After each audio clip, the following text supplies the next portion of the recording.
Hey everybody, it's Sunday. Markets suck. Bitcoin continues to suck. So do other tokens as well. But that's what happens at this stage of the year. It's Christmas, low volumes, market manipulation, blah, blah, blah, blah. But today, the questions are super interesting, and we're going to get into that as well. The diversity is fantastic, and all things that either are on your mind or should be on your mind. We'll talk about generating alpha on Bitcoin. We'll look at things like option strategies, covered calls, poor man covered calls, how to do it, and how much you can generate instead of just holding Bitcoin. We're also going to dive into cognitive biases, one of the topics that is very near and dear to my heart, because it's very important to listen to all sides and be aware of all opinions, and you can learn from everybody. That's critical. We'll also talk about future opportunities, what's in the kill zone, what not, and where we think things could go, depending on how the market goes. And could MicroStrategy fall out of the QQQ? Let's get into it. Thank you all for coming. Thank you to mods in chat. Sean Donnelly, KA, TND Tesla. Everybody's out there. Charles Kincannon. Yeah, yes. Bargain dips. Christmas bargain dips. You're dead right. By the way, this is not financial advice. Of course, just a guy on the internet, as you know. And thank you as well to everybody on Patreon that make this possible every single day, make the team possible, make the tools possible, make the research possible, and also, most importantly, bring me the most brilliant questions that make me think hard. I start working on this, by the way, on Saturdays, right after my previous video on Saturday. So let's jump into it. First of all, value bull. Let me zoom this in. James, for those of us that only found your channel recently and missed out on all the massive gains in MicroStrategy, do you think the next bear market will bring another life-changing opportunity to buy, or has most of the life-changing gains happened already? Thank you for you do. Well, value bull, this is interesting. And one of the things I've been stressing ever since November 2022 was the advent of AI. AI is changing everything. It's going to make absolute excessive gains harder to come by. But still, a large part of what I try and do is try and understand things early and get into a position early. And that can beat the AI. But first of all, a little chart, which we'll come back to a couple of times today. A good example of this is Bitcoin. This is a great thing from AC. You put this chart together on X. And the key is really, as I always say, understand opportunities before others do. And I was able to figure out a little bit about Bitcoin in 2017, which I was late compared to many, but I was focused on disruptive assets, which I thought was the main game. But then I started dabbling in Bitcoin. But what's interesting is only 1 in 500 people understand Bitcoin. So if you understand it now, you are early. But what's even more interesting, only 1 in 50 Bitcoiners understand MicroStrategy. So that's far, far less. So the reason I share this is there's always opportunities out there in the marketplace, but the key is to be able to wrap your heads around things before anybody else does. I've been trading MicroStrategy since September 2020, before anybody else was. And it might be the reason I had some video success in the early days too, because they are MicroStrategy videos. But the point is, there are always opportunities. Make sure you understand them early before others do. Now, the sad news is, will there be another MicroStrategy? Not likely. This was definitely, as far as I'm concerned, the trade of the decade. And we're not going to see anything as infinitely scalable as that. Perhaps. I hope I'm wrong. But I think that was a once in a lifetime, maybe definitely once in a lifetime, once in a decade, maybe once in a century opportunity where one company has rethunk the financial markets and reinvented the bond market and embraced treasury asset holdings in a very different way. So this cannot be understated what Saylor has done. But in order to wrap your head around these types of things, stay well apprised of what's going on. Now, question is, will there be another opportunity? Oh, yeah, there will, of course. What will they look like? I'm not sure. But one thing I do know, all right, this is very important.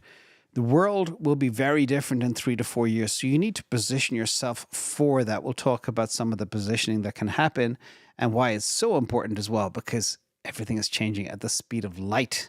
What used to take 10 years to change now only takes 2 years, maybe 3. And it's only going to get faster with, again, AI. and other evolutions. So yes, we'll have other opportunities. That's what I spend about 30% of my time looking for. What is the next big thing? And as soon as I find it, you and Patreon will know. But it's not easy. Not easy for sure. Next question is from Alaka. Hi, James. This is my first question. I'm super excited about it with a cowboy emoji. My portfolio is 20% Bitcoin spot plus some MicroStrategy bags. Thanks for the advice. I don't give advice, by the way. But since Bitcoin is one-to-one with IBIT and IBIT options now available, what's the downside of rotating most or all of my Bitcoin into IBIT? And that way I could keep riding the Bitcoin wave while generating cash flow through covered calls. Now, or even better, what if I split that 20% rotation into IBIT spot and IBIT leaps to run a poor man's covered call? I like the way you think. For greater exposure and efficiency, how would you break it down? Not financial advice. Love from Spain. First of all, thank you for coming from Spain. I love to hear, we've got people in the audience here from Spain too. I love when people come in from all over the world. We have some other visitors from all over the world too. So warms my heart. Thank you for that. First of all, this is a cool question. It's something everybody should study because I made myself from covered calls in the 90s. It's a big, big deal. Now, before you jump in though, make sure if you can swap tax-free from Bitcoin to IBIT, then absolutely. However, if you have a very low cost basis and you incur big capital gains, make sure you factor that in. A lot of us have very low cost bases on Bitcoin. So bear that in mind. We will now talk about some of the different call strategies that you can do. And I'll do this with a quick explainer as to how you could do it. And then we'll look at a chart as to when you do it. Very important. First of all, simple covered call. Imagine you've got, and I'm just making up numbers here, $20,000 in Bitcoin, and you would buy 400 shares of IBIT at approximately 50 cents a share. By the way, this is approximate. It could be $54. It could be $50. Just for simplicity, I'm picking the close number 50.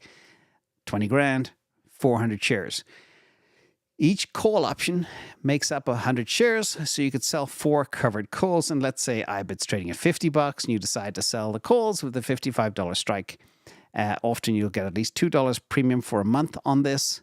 4 times 100 times 2 is $800 a month, which is very nice. It's not every month you'll be able to do this. Sometimes it'll take 6 weeks. Sometimes you may miss, you may get called out, you may have to bail out the call that you sell. Make sure you do it at tops. Let me show you how that is kind of more easily done. This is IBIT actually on the ATR model. There's a couple of little tricks here I want to show you. First of all, yes, it has been on a rampage ever since early November. But imagine we're just going back to November. And this chart here will tell you when you sell a cover call at a top with a sell signal, you get your $2. But then if and when there's a dip, which invariably there is, you buy them back. Okay, you buy them back. So during this time frame, like in this instance, is about a week or so between the time you sell and the time you buy. The important thing is don't get greedy. Don't wait for it to expire at zero. If you make half of your money back, imagine that $2 call goes to $1, you buy back. Okay. And then you can sell it again if there's a spike a few days later, if you get a sell signal. Very important. Now, even if you're not making the full $2, $1 times 400 is $400, which is nice. And we'll do the poor man's cover call in a minute. But then you buy back the December calls pretty much immediately. Now, it doesn't always work out like this. So, for example, you wait for a big, big, big spike in Bitcoin price. Here, this is when IBIT went up to about $62. And then you sell a cover call. Now, after a spike, the premium is very rich. So you might be getting $3, maybe even $4 for the January calls. You sell them at, say, $4, and then you wait for that buy signal. You buy them back again. Again, the time difference between the time you sell and the time you buy back is a week. Don't think because you're selling something that's 4 weeks out or 6 weeks out, you have to wait that long. Wait till you get the opportunity to buy it back. When the spike goes away, the price mean reverts, the volatility goes down, the premium will go down, and that's when you snag it back, okay? So in this instance, you might make another $2 times 400 is $800. You made 400, 4 weeks ago. You make 800 this time around. So don't think you need to sell or wait for it to expire to zero. Don't. Very important. And use the chart, use the tool. This is the ATR model as well. Now let's look at the second option, your poor man's covered call. And by the way, this is how we generate infinite yield. Much better than just holding Bitcoin as it goes up and down, but making $400, $800 every month like clockwork, as long as you have that process. I can't stress that enough. Now this one's a little bit different. It's a poor man's covered call, where you're actually selling calls against your leap. Okay, the process is, imagine in this case, you sell not $20,000 of Bitcoin, but you sell $10,000 worth of Bitcoin, and you buy 100 leaps for $10. 10,000 divided by 100, multiplied by 10 is 10,000. Now, you buy the leaps, the strike price, as close as you possibly can to the price of IBIT, say $50, or I always like to get them a little bit in the money. In a perfect world, half intrinsic, half time value. But try by at least 1.5 to 2 years out, okay? And again, these are expensive, $10 per option, but you can buy 100 leaps, 100 contracts. Again, 100 times $10 times 100 is $10,000. And you sell the short-term calls against those leaps. Boom, boom, boom, like clockwork. So for example, in this instance, imagine you're doing the same thing as before, but you have many more contracts. You're not doing 4 contracts, okay? You're doing 100 contracts. And if you can get the same $2 or $1, you could receive up to $10,000, $20,000 per month if you get the time right. So yes, Team Spain, you can absolutely do this. Make sure you have a process. Don't get greedy. If you can shave $1 or $2 off every call option, even in a week, that's good enough. Live to fight another day, okay? Now, the other good thing about this too is it'll help you weather a bear market. Even if you're just pulling in that revenue, you're actually reducing your actual cost basis, and you can ride Bitcoin down to maybe 70K if you do it effectively. Anyway, that is infinite yield. We'll talk more about another wrong way to do it as well in a minute. But now we're going to get into our minds a little bit. This is so important. I'm very grateful for this question. This question came from Mr. Caper. James, thanks to the alpha you share every day. Been a following of your work. Thank you so much. And glad you became a Patreon member. Recently, I started reading Margin of Safety by Seth Klarman. I know this book is very respected in the investment world, but after reading it for 30 minutes, I wanted to check Seth's views on Bitcoin to see if he sees any value in it. To my surprise, he's very skeptic when it comes to crypto and Bitcoin. He says it's like trading sardines or tulips or whatever else. I'm confused. Should I even continue reading the book? My question is, are these books relevant in today's investment world? I feel like after studying Bitcoin and understanding its fundamentals, nothing seems attractive anymore. This is a very, very deep, special question we should all ask ourselves all the time. First of all, there's great value in books. I spent a huge part of my life reading books, so I like books. Let's look at Seth for a second. This is Seth Klarman. He needs to get a new shirt and needs to understand you never mix paisley with stripes and a neck that actually fits. But what I'm not going to talk about is fashion at all. This is the guy in question who wrote the book, which is very well respected. What's good about the book? First of all, the margin of safety. It's about value investing principles. And by the way, I consider myself a disruption value investor. If I had to be, that uses leverage and options and stuff like that. That's kind of me. You got to find things that are very undervalued, very early, that are disruptive. And that is where we are very much aligned. Now, the key part about this book is really understanding investment philosophy, market psychology, and risk management, i.e. margin of safety. But, and this goes back to the same thing, value investing like Warren Buffett. It's never touched Tesla, never touched MicroStrategy, never touched Bitcoin. He could have made himself a legend years ago. And I said, okay, Warren, with all that money, throw a little bit into Bitcoin and MicroStrategy and Tesla, and you'll be a god forever. Perpetual god. But no, they're not going to do that. Apple, instead of buying stock back, they could have bought just 10% of the amount they put into buying stock back. They could have put into Bitcoin. Again, also become heroes. But no, they don't. Because few understand. We'll go back to this chart one more time. Bitcoin is an IQ test. Only 1 in 500 get it. And Seth does not get it. Like many other smart people, it's not uncommon. But if you get it and you're watching this channel, you're 1 in 500. So well done. Now, it's very important, though. There's a lot to be gleaned from listening to everybody. All sides, all the time. Let me explain why in these 4 little bullets. First of all, it teaches you critical thinking. Very, very important to understand, exposure to different investment philosophies. Even if you disagree with his views on Bitcoin, there's other stuff that you can get from his book to make you a more informed investor. Same thing with risk management principles. Super, super important. Always challenge your thesis. Maybe there's certain risks that we don't understand about Bitcoin, but always know. Like, for example, recently with all the FUD about quantum computing, etc. Very important. Also, having another person's perspective helps you steelman yourself. And again, lots and lots of goodness can be gleaned from this book. But this leads me to another topic that I've wanted to make a video on for a long time, but I decided not to. But here you've opened up Pandora's box. So first of all, I will stress again, always listen to other points of view, even if you don't agree. Always listen to all sides to avoid groupthink and shun any cognitive bias. Also, listen to people who are smart. Very important as well. Now, this leads me to this question. And it's again, I'm kind of glad this question came up. Case in point, this guy, Scott Gollaway.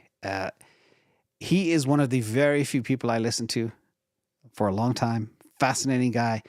Very smart. Is he one of the 500? No, but you can still learn an awful lot from him. But what's really interesting, which goes into the mind of how some people never, ever admit they're wrong. A sign of intelligence is admitting you made a mistake, admitting you were wrong, even after years and years, like Michael Saylor. Coincidentally, a friend of Scott Gollaway. I'll talk more about that in a minute. Scott was peeved that he never bought MicroStrategy. He just saw it going up and up and up for years and years and years. And he didn't like that. He didn't understand it. Didn't take the time. Again, remember this matrix, most important picture today. Now, let's talk about this guy as well, Scott Gollaway. He is hilarious. He is very smart. There's always something you can learn from him. But him and I are polar opposites in so many ways.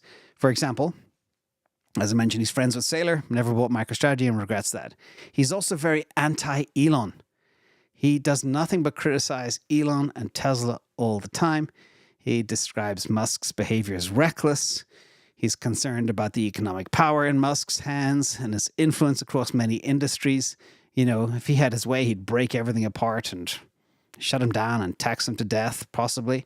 And also, he has made several incorrect predictions about Tesla, but he won't let go of the bone. He will not let go. It's like with MicroStrategy. You saw it go up and up and up. He never, ever took the dive into it.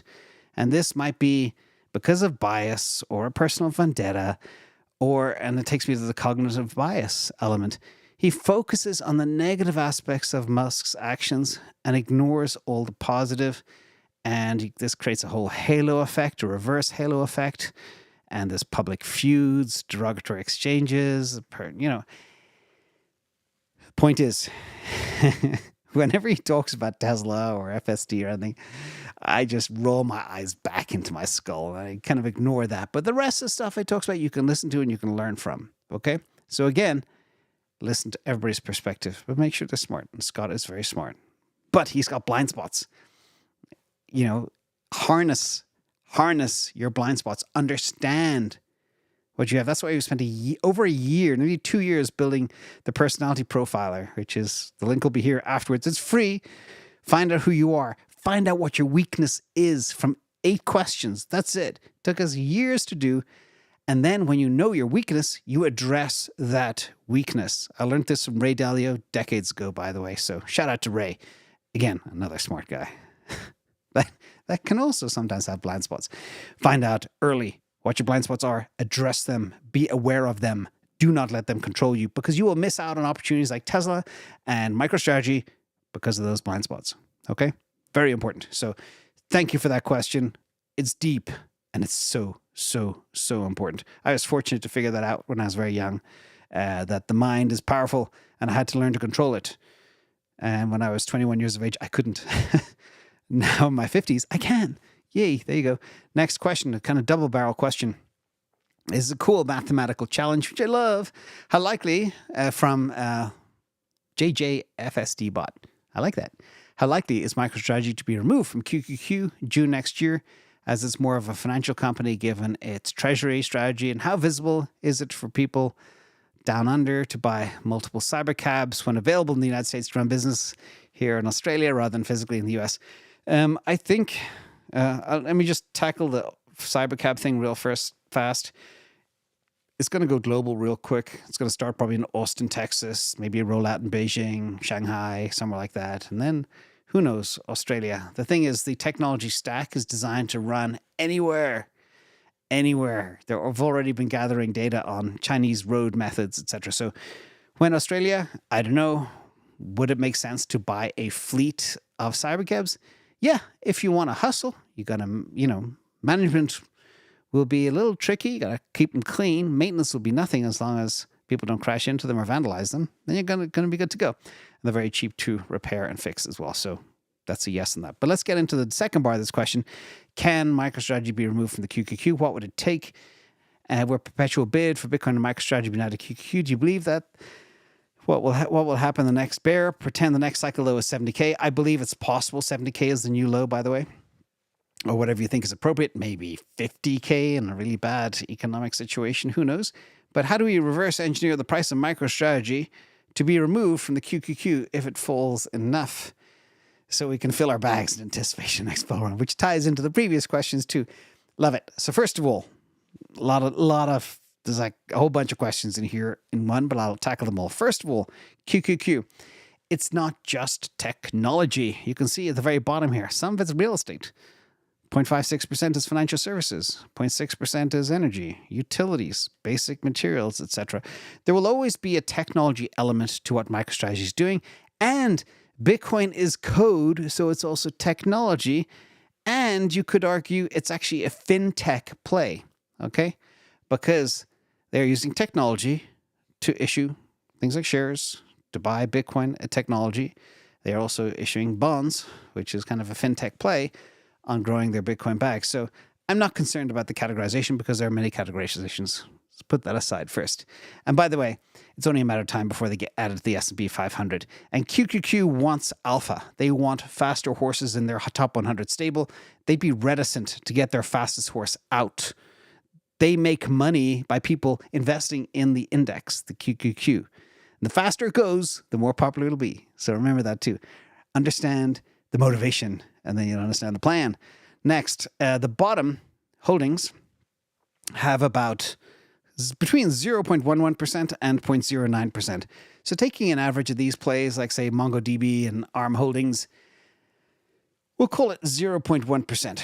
Currently, MicroStrategy have a 0.5% weight approximately, we'll find out tomorrow, on the QQQ. They would rank today with 89 billion in market cap, around where Lam Research is. No, Cintas Corporation. I think I know it's Cintas. Anyway, with 89 billion, that could be higher tomorrow, depending on what happens to the price and what happens to Bitcoin, etc., etc.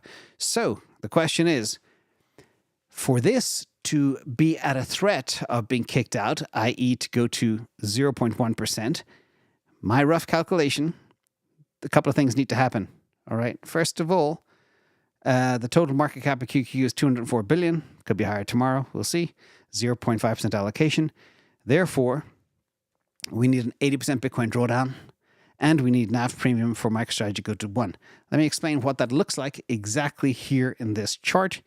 This means we would need the price of Bitcoin to fall to $20,000 and the NAV premium to fall to 1, and that would bring the MicroStrategy share price with the NAV premium 1 to about between $77 and $72.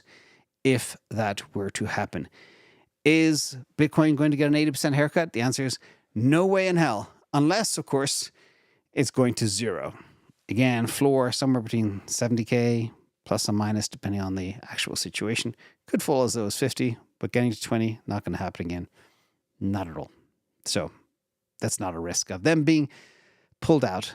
But what would have to happen? NAV premium go to 1 and Bitcoin price to 20K to be on the verge of being kicked out. But it would have to be sustained at that level for many quarters, maybe 4 quarters. So not a risk. Don't worry about it. Next question looks like a long one. Oh, this is cool. I'm 21 years old from Turkmenistan. Woohoo! I love it. Been following your work since March of this year. My portfolio consists of Tesla, MicroStrategy, Bitcoin, Solana, and the rest in CleanSpark. I'm stacking cash for the right market opportunities. Good. So am I, by the way. With MicroStrategy being added to QQQ and Bitcoin evolving into more of a reserve asset, it feels like there's a chance we might not see a full bear market and MicroStrategy might not drop back to 200.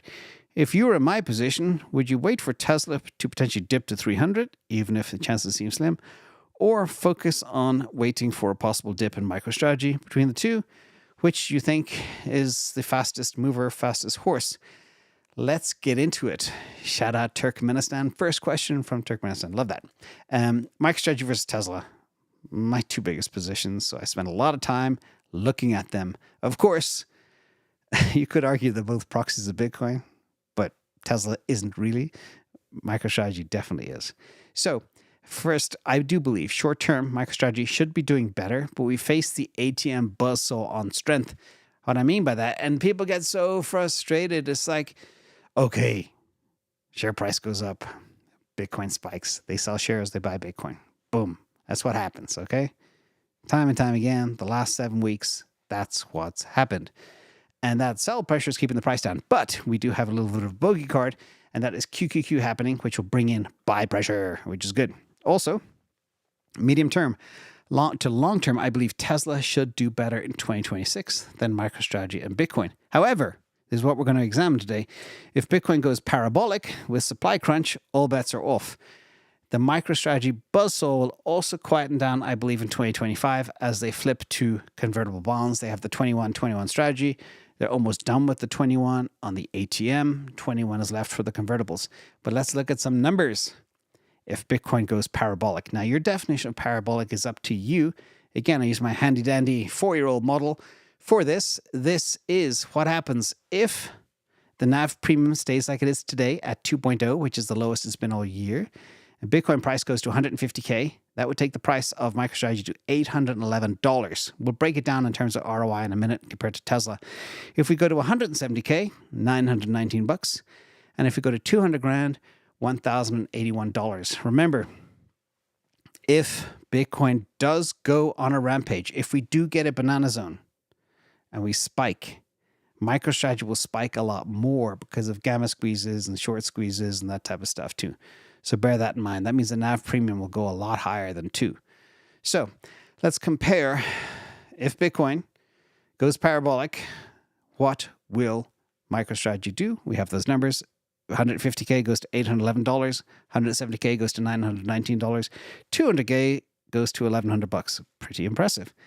And if Tesla was to do the same, the Tesla target would mean it would go to 938, 1,063 to 1,251. But I do believe my bull target for Tesla, which many people believe is possible, not necessarily going to happen, but theoretically possible if they execute perfectly, i.e., unsupervised FSD, robotaxis on the road, etc., then we go to 650, and that's a far cry from 938. Therefore, simple way to put this, Team Turkmenistan, if Bitcoin does hit 150K, MicroStrategy is a far faster horse than Tesla. Then when that happens, think about the rotation over to Tesla. That's been my plan for years, and it stays that way. So we shall see what happens. Who knows? Just a guy on the internet. Next question. Oh, another long one. Thank you, James and Patreon, for teaching us normies the path to financial freedom. Thank you. James and I, team plus Patreon equals a few money. So thank you for that. Now let's get into this question. Other than stacking straight equity in Tesla and MicroStrategy, I bought a few contracts, LEAP contracts. What is the best strategy in exiting positions, both in USA taxable account, plan on retiring by 2035? I understand options have a long time to expire, but it sets the foundation on what to buy next, equity or LEAPs, and then how best to monetize those into bigger bags while minimizing tax. Warmest regards and much love. Much love to you too. So you've got a whole bunch of Tesla leaps. January 2025's 325 are coming up soon. They're in the money. You got some nice 150 calls. I have a rake load of those myself personally, but my cost basis is a lot lower. 12/18 2026, you got 185 calls deep in the money and very profitable. And your MicroStrategy $300 calls for September 2025. So first of all, my goals are not your goals, but I do want to share a couple of things. One, I have never sold a share of Tesla, and I've been buying leaps for 7 years approximately. Every time, and this is why I'm stacking cash now as well, so I can convert a lot of leaps in 2025 and in 2026 too, because I have literally hundreds of contracts on Tesla. Absolute truckload. Anyway, I've never sold a share of Tesla in my life since 2017, but I have pair traded in a test IRA tax-free account as an experiment. So that's kind of like swapping between Tesla and MicroStrategy. Yes, I did that. But Tesla, I believe, is a keeper unless the thesis change. You say you want to retire in 2035. Therefore, this is your winner. All right. Just like Bitcoin, you have these assets that you just keep. You do not sell. You weather storms. You go through huge, violent undulations, and you hold. You hold. And as we covered before, there's ways of generating cash by selling out of the money calls all the time. All right. So think about that too, to help beef up. You sell your calls, you take in that cash either to use to convert the leaps or to buy spot. And then you build up that big mattress and you use that mattress to sell puts and calls. That's it. That's the infinite money glitch part 7 or whatever you want to call it. That's up to you. I always let the options convert to equity and I use that mattress to do more. Now, my biggest predicament is, and the reason I analyze ETF flows and on-chain data for Bitcoin every single day is, could we get that perpetual bid that takes us ever higher all the time? If that's the case, and if Saylor continues to buy Bitcoin and continues to create a yield on Bitcoin holdings per share, sats per share, per my model, then MicroStrategy will also be a keeper for me. I'm not sure how things are going to play out. I'm not sure what type of bear market we're going to have. Either way, I'll definitely be keeping some MicroStrategy for a long time. It is, again, you don't give up your trade of the decade. You can take profits and you can hedge, but if he continues, it's a keeper for sure. Next question from Coin Whisperer. James, I'm from the UK. Can I have your thoughts on Nexo Exchange? I have approximately 90% of my bags on there to take advantage of the interest. I have Sol and Bitcoin compounds to $40 per day. My only concern is what happened in the past. By the way, I pumped my Sol bag by 100 Sol using your ATR model. Woohoo! ATR is the simplest and best killer tool for those who aren't super active traders, but it's very effective. So first of all, the rules have never changed. Never changed since 2021. Never, ever, ever, ever, ever lend out more than 10% of any asset, period. What I would do is I'd put your Bitcoin into cold storage or buy an ETF and do cover calls on that. All right. And I'd stake Sol natively. I would not let any company sit on my stuff. Okay. Remember this old adage, never pick up pennies in front of a steamroller. Yes, you're getting $40 a day. Okay. But you have the risk of losing your entire investments due to a platform failure or regulatory change or a security breach or being run over by a steamroller or whatever. Always evaluate risk and reward. And if you do self-custody, keep your security locked down tight. Scammers are coming for everybody. Actually, fun story. On a scammer note, I get the Coinbase scams, the Google scams all the time. And sometimes I take these calls because I try to set it up so I can record them as well on another device. Anyway, the other device didn't record, but it was a hilarious conversation. I pretend to be really stupid. But the scammers this time, they are very polished American males. Super kind, empathic, sophisticated. They are scammers. All of them. Coinbase will never call you. Microsoft will never call you. Twitter will never call you. Your bank will never call you unless they're trying to sell you something. Who else? Google will never call you. All right? It's not going to happen. So don't trust anybody. Don't give anything to anybody. Don't click on anything, okay? They tried to send me a link that you click on to hijack your machine, and then it's game over. It's done.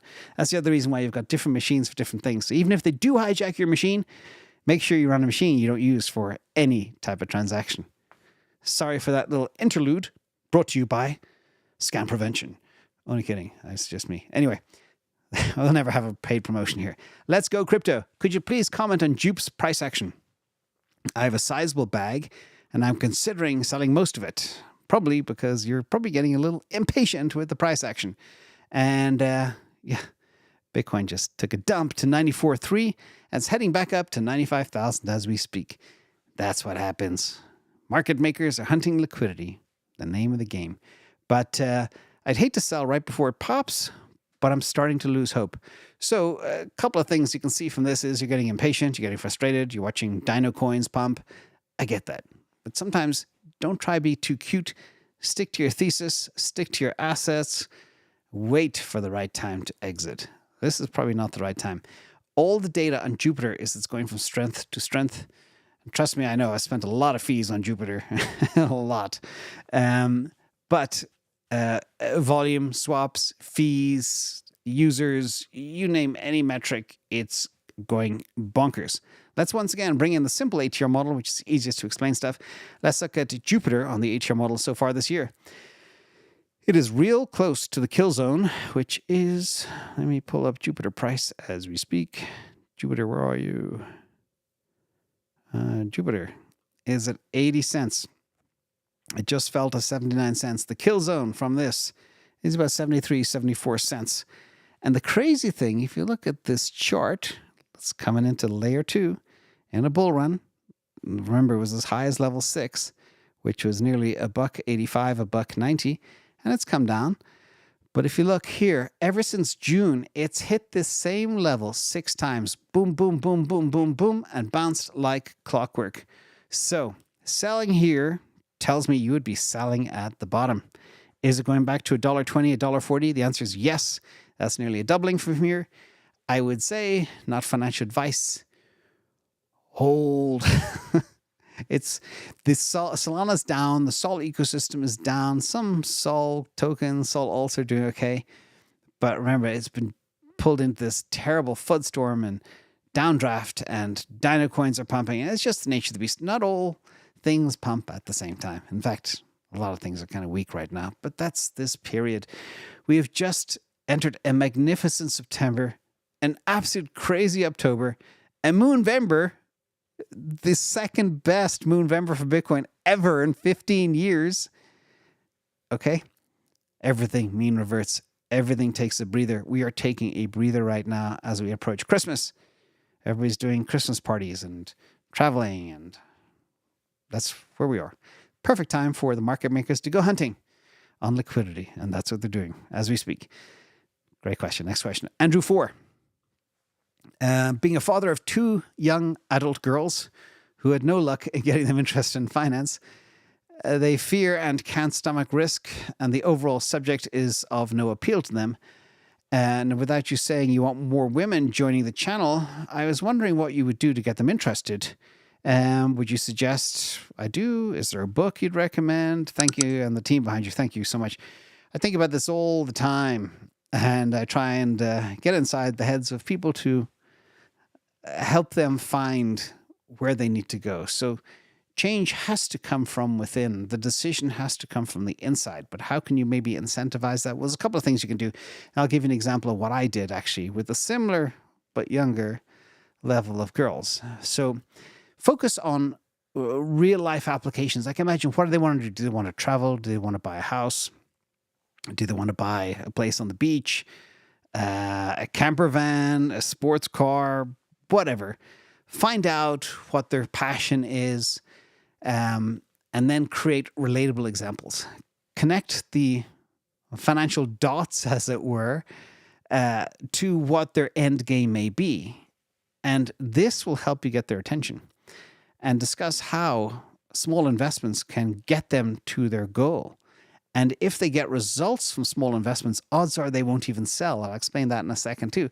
So you got to help them start small, build gradually, find out what their Achilles, their passion, their hunger is, and then help them understand a path to get there. So it could be getting to 300 Tesla shares. And the world that will open up in 5 years is incredible. They'll have their beach house. They'll have their camper van. They'll have their convertible Porsche, whatever they want. Tesla Roadster. Find out what they want. And then let me give you a simple example of what I did with little girls, small teenage girls, not adult girls. But this was a case of a couple of years ago. And two girls, one came to me and said, Dad, I need $80 in ROBUX. I was like, okay, it's a waste of money though. You know, you're just going to burn it in a few hours and you're never going to see it again. Yeah, that's okay. I need to get these wings. Okay, that was the story. So I said to the other kid who was bored with ROBUX, who was actually younger, she was like done with it. I said, well, you got $80. How about I buy you this thing called Solana? I'll buy you 4 of them instead of $80 in ROBUX. And it's an investment. And then I believe this thing could go to $100 each. So that $80 will become $400. And then you can decide what you want with that $400. So she got this. She understood. Didn't have a clue what Sol was, but understood what it was. Showed her the wallet and everything else. Showed it growing over time. And then the most impressive thing, last time we spoke about this $80 went to $736. Okay. And I said to her, I said, well, do you want to sell now and I'll give you the money? She said, no, let it invest more because it'll grow more. That's how you teach kids how to invest in girls and adults and everybody else. Identify what they want. She actually didn't yearn for anything. But now she understands how investments work. And does the other one care she spent $80 in ROBUX? No, she spent way more than that over time. So, a simple example. But the change has to come from within. Next question is retro future.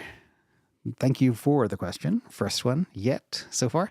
Thank you for everything you do. Just a quick question. What would happen if Trump fell out with either Saylor or Musk? Would either MicroStrategy or Tesla be able to take the hit? Oh, this is so good. I like the way you think. So first of all, I'm going to spend a couple minutes on this because this is important. There's a thing called Lawfare. The entire Biden administration, I don't care if people love him or hate him, committed lawfare against Elon Musk for the last 4 years. All right? It all started, this is from Whole Mars Catalog, friend of the channel, it all started when Musk bought Twitter. Wow, the government didn't want freedom of speech. It's dangerous. Not being able to control the one true narrative. But Biden responded in an interview and said, somebody asked he responded to some question, I don't know, about Elon Musk. And Biden said, it was worth looking at. And we're not sure if he's doing anything inappropriate, but how is he doing something inappropriate? The reporter asked or something like this. And he said, there's lots of ways he's doing things inappropriate. After we just recently found out that the Biden administration paid $300 million to a company called Reuters that specializes in fake news to investigate Musk and his companies. Then there's nonstop regulatory scrutiny and investigations on Tesla from NHTSA, investigations into silly stuff. Every time there's a over-the-air update, they say it's a recall, all that crap, on and on. Then there's FCC and Starlink. They were denied rural broadband subsidies and wasting billions on a company that couldn't pull it off, and they still haven't connected anybody rurally when SpaceX had the answer. There's DOJ investigations into Tesla and SpaceX and hiring practices and Neuralink and public actions, the media perception. Nonstop. Did that impact Elon Musk and Tesla? The answer is yeah. We saw November 5th how the lawfare overhang was lifted and the price shot up. So yes, it did have an impact, but did it kill it? No, which is good. Next, Saylor and DJT. I do not know of any meetings between Saylor and Trump. However, I also don't know of any formal relationship, but I'm sure Saylor is on the radar somewhere. And I think Saylor mentioned in podcasts that he's been in contact with people in Trump's circle, and he would be open to being an advisory role in the administration regarding digital assets and Bitcoin. And apparently, just like Scott Gollaway, Eric Trump, son of DJ, has mentioned that he's known Michael Saylor for about 20 years, long-standing relationship. So I don't think this has absolutely any effect on Saylor at all. So there's no falling out because there's nothing there in the first place. And the most important thing as well, the conclusion, don't be concerned about it. Elon has already survived the worst lawfare ever. It's still going on in Delaware with that judge. I mean, it's just absolute. You talk about witch hunts. That's been the most extreme witch hunt we've ever seen. And Saylor's not impacted at all. So the badness is hopefully behind us for now. And favorite time of the week. Thank you, everybody, for making this happen. Helping animals. Parrots in Paradise in Australia is located down the street from our Patreon member, Woozy Wooster. One day she was watching the IA channel boost Bitcoin stacking. That wasn't too long ago either. And while she joined in, there was a parrot that joined as well to watch the show. And we are now showing the parrots a little love this Christmas in Australia. So thank you, Woozy Wooster, for this great recommendation. We love it. DCA tomorrow morning. Mando is back, and the team will be there, and it'll be a fun show. I don't even remember who's moderating, but it'll be great anyway. There's a lot to talk about, especially during this kind of weird sideways action. I'm going to take some live questions now. Thank you for the support. Hit the like and subscribe if you haven't already. There's no channel where you can find this information anywhere, especially so fast and so much of it. So let's get into the questions. And again, thank you to the mods in the chat too. First one, Ron B. I've had CleanSpark for a while, but I planned on selling it a month or so ago when it was 1850, around there. Do you think it has a chance to get back up to these numbers? Thank you for your help. This is interesting regarding CleanSpark. I haven't sold because my cost base is actually a credit from selling calls. Last time I sold the $3 calls when it was at $20. That was a mistake. I should have sold the entire position at $20. Didn't do that. Anyway, what they are doing is kind of what Saylor's doing, but they're issuing shares to raise money, to buy rigs, to mine more Bitcoin. They are the second most efficient public miner and still score the best on my analysis, which includes HPC as well, which they don't do. They focus just on Bitcoin mining. A lot of other companies are moving over because they found themselves uncompetitive in Bitcoin mining, and it's a cutthroat business. You're up against Bhutan and other places that have free electricity, so it's cutthroat, always has been.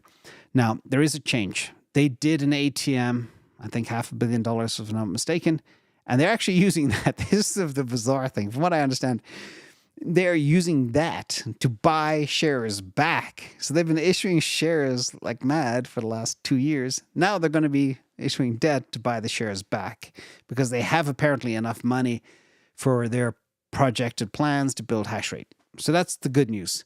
Will we get back to 1850? I think it's currently around $12 now. I think if Bitcoin gets solidly above 110K, yes, that'll happen. And especially if they have really good earnings, because by my estimations, they can mine Bitcoin about 56 to 70K per Bitcoin. So they're making a profit, but the problem is they're now hodling it. They're not selling it. So the accounting of all that is a little bit complicated, but we'll be able to see maybe under the new FASB rules, unrealized gains, which will like project these miners to the moon. Same with MicroStrategy. If, as I mentioned before, they've got, nearly 500,000 Bitcoin. Imagine the earnings per share if Bitcoin goes up 10 grand, 20 grand in a quarter. It's bonkers. This is the game we're playing, okay?